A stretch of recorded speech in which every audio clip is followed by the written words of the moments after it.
At sa kaugnay na balita sa Davao City pa rin, at Torotot Festival nakakasana sa nasabing lungsod. Ang naturang okasyon ay ang pagsalubong sa bagong taon gamit ang Torotot kung saan tampok din ang makukulay na ilaw at iba't ibang musika. Narito ang report na aming kasama si Peng Alinio ng Radyo ng Bayan Davao. Peng, magandang hapon sa iyo.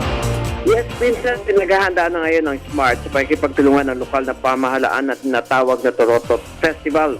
Ayon kay Arnold De Llosa, Regional Sales Manager for Mindanao ng SMART, inihayag ni De Llosa na isa itong exciting event dahil ilalahok sa Guinness Book of World Records ang Torotot Festival kung saan halos ang lahat ng mga Davaoeño sa iba't ibang barangay ng lungsod ng Davao ay iihip ng kanang Torotot pagsapit ng bagong taon.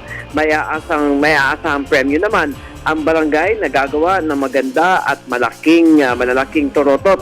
Ang premyo ay maabot sa 20 hanggang 50,000 piso.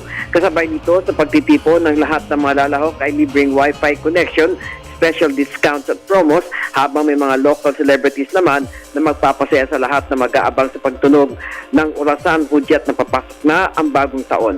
Isang paraan niya ito na dahil matagal nang ipinagbabawal sa Davao City ang paputok maging fireworks na ginagaya na rin sa ibang lugar upang makaiwas sa disgrasya. Para sa Telebisyon ng Bayan, Peng Alinio, Radyo ng Bayan, Davao.